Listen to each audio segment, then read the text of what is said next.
طور پر یہ طلاق ثلاثہ کا جو مسئلہ ہمارے ہاں رہا ہے، چونکہ مجھ پر خود ایک دور گزرا ہے اور میں اللہ تعالیٰ سے معافی کا خواستگار ہوں کہ بعض لوگوں کو میں نے بھی جب وہ مجھ سے رائے طلب کرتے تھے تو اگرچہ ہمیشہ میں کہتا تھا میں مفتی نہیں ہوں، میں فتویٰ نہیں دے سکتا، آپ جائیے اور کہیں بھی کسی جو بھی آپ کا مسلک ہے اس کے مفتی صاحب سے آپ فتویٰ لیجئے، لیکن یہ ہے کہ اس قدر پریس کرتے تھے لوگ۔ اب تو کچھ عرصے سے میں نے بالکل اس فیصلے کے اوپر جو ہے سختی کے ساتھ عمل شروع کر دیا ہے کہ میں قطعاً اس میں اپنی رائے بھی ظاہر نہیں کرتا، لیکن یہ ہے کہ بدقسمتی سے رائے میری یہی تھی کہ جو ابن تیمیہ رحمہ اللہ کا مسلک ہے، قرآن مجید اور حضور صلی اللہ علیہ وسلم کی سنت سے مجھے وہی زیادہ اقرب معلوم ہوتا ہے۔ اب ذہن انسان کے قابو میں نہیں ہے، ذہن پر انسان کا اختیار نہیں ہے، جیسے دل پر اختیار نہیں کہ دل کا اپنا ایک رجحان ہے، ایک میلان ہے، آپ کا اختیار نہیں ہے، بلکہ یہ کہ میلان اگر کسی غلط رخ پر ہے اور آپ اپنے یعنی پوری قوت ارادی کو بروئے کار لا کر اسے روک رہے ہیں تو یہ آپ کا مجاہدہ ہے، باطنی مجاہدہ، جس پر کہ اللہ تعالیٰ آپ کو بہت بڑا اجر و ثواب عطا فرمائے گا۔ اسی طرح ذہن جو ہے وہ بھی انسان کے اختیار میں نہیں، ذہن میرا یہی رہا۔ مجھے جب یہ معلوم ہوا کہ چاروں ائمہ ہمارے یعنی چاروں فقہی مسلک جو ہیں،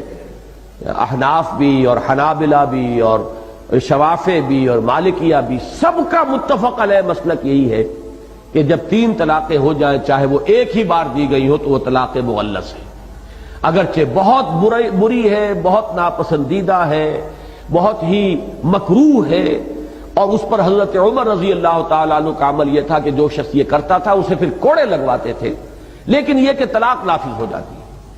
اب اس میں سامنے بات آتی تھی عقلی اعتبار سے کہ اتنا نازک معاملہ، خاندانوں کی تباہی اور بربادی، ایک انسان شدید غصے کے عالم کے اندر کو کہہ بیٹھا ہے، تو کیا یہ چیز ایسی ہے کہ جس پر اس قدر سخت موقف اختیار کیا جائے؟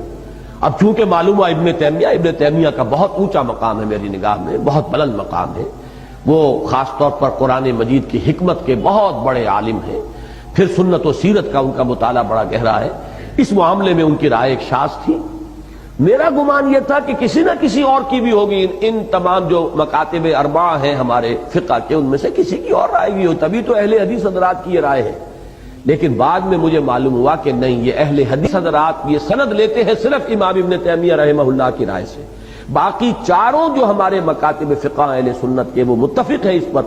کہ تین طلاقیں جو ہیں وہ اگر بیک وقت دی جائیں تو وہ تین ہی شمار ہوں گی اور وہ طلاق مغلظ ہو جائے گی، کہ اب ان دونوں کے درمیان نہ رجوع کا کوئی امکان، نہ عدت میں رجوع، نہ عدت کے ختم ہونے کے بعد نکاح ثانی، جب تک کہ اس عورت کا نکاح کسی اور مرد سے نہ ہو، اور پھر وہ مرد بھی اپنی آزاد مرضی سے جب چاہے کبھی اگر طلاق دے دے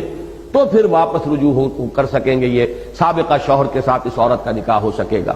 اب اس پر لوگ روتے ہیں، چلاتے ہیں، وہ طرح طرح سے ادھر جا ادھر جا، اور اندیشہ یہ ہو جاتا تھا کہیں، چونکہ شیعہ مکتب فکر بھی یہی ہے، اور میرے علم میں بہت سے لوگ اسی بات پر شیعہ ہو گئے، بہت سے جو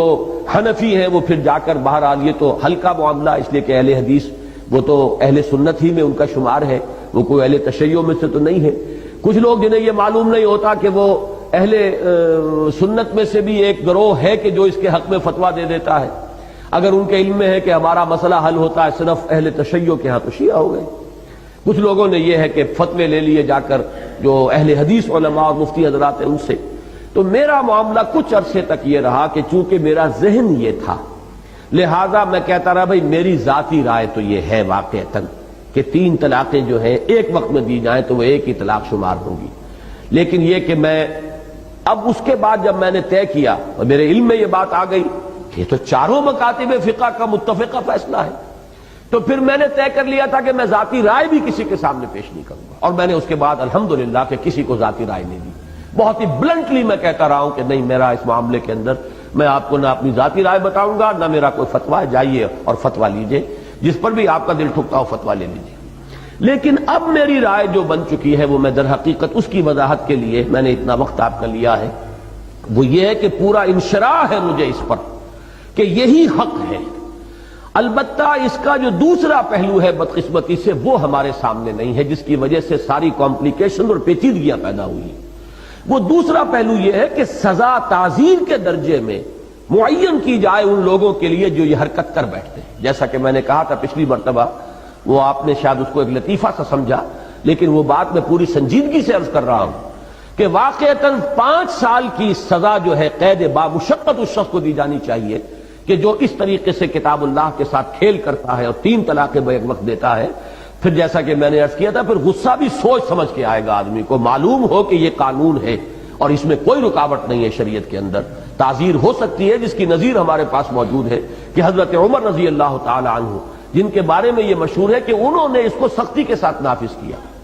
حضور اپنی حیات طیبہ میں تو ایک نرمی برتتے تھے، اس آدمی کے اوپر آپ ڈال دیتے تھے کہ اچھا بھائی تم بتاؤ تمہاری نیت 3 کی تھی یا 1 کی تھی؟ اگر وہ کہتا تھا کہ جی نیت بھی 3 ہی کی تھی تو فرماتے تھے کہ اب معاملہ تمہارے ہاتھ سے نکل گیا، اب تو وہ طلاق واقع ہو گئی۔ لیکن اگر وہ کہتا جی نہیں میری تو نیت 1 ہی کی تھی تو پھر وہ 1 ہی شمار کر لیتے تھے۔ یہ نرمی حضور صلی اللہ علیہ وسلم نے برقرار رکھی، لیکن ظاہر بات ہے کہ اس کا پورا بوجھ بھی اس شخص کے اوپر جا رہا ہے۔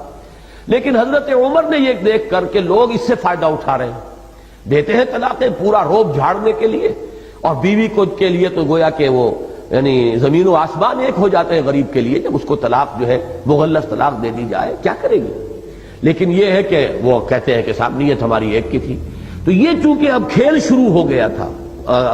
شریعت کے ساتھ، تو حضرت عمر نے گویا کہ اس کو پختہ فیصلہ کر لیا کہ اب جو چاہے وہ کہے، تم نے 3 طلاقیں دی تو 3 طلاقیں نافذ۔ اور چونکہ اہل سنت کے ہاں یہ اصول ہے، علیکم بسنتی وسنت الخلفاء الراشدین المہدیین، تمہارے ذمے ہے، لازم ہے تم پر میری بھی سنت اور میرے خلفاء راشدین مہدیین کی سنت۔ تو جو بھی فتوے ہیں یا جو بھی اجماع ہو گیا ہے دور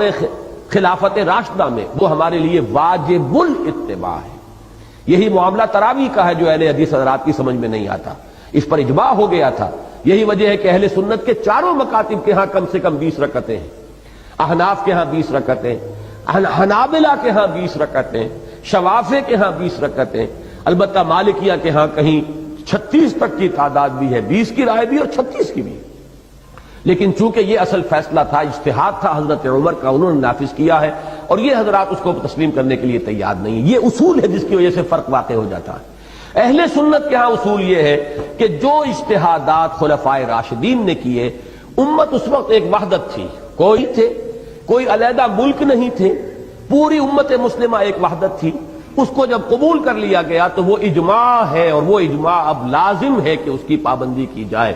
اسی کے ضمن میں یہ معاملہ بھی آتا ہے کہ جو طلاق ثلاثہ کا ہے۔ لیکن جیسا کہ میں نے عرض کیا، یہ جس قدر تحدید اور تنبیہ آ رہی ہے، اس کو سامنے رکھتے ہوئے چونکہ چاروں مکاتب فقہ کا یہ اجماعی فیصلہ ہے، اسی کو اور اسی پر مجھے انشراح ہے کہ اب اس کو نافذ ہونا چاہیے۔ البتہ جو خرابیاں پیدا ہو رہی ہیں ان کا سد باب اس طور سے ہو سکتا ہے کہ اس کے ساتھ تعزیر ہو، جو 3 طلاقیں بیک وقت دیں انہیں کوئی سخت سزا دی جائے، تاکہ پھر لوگ جو ہے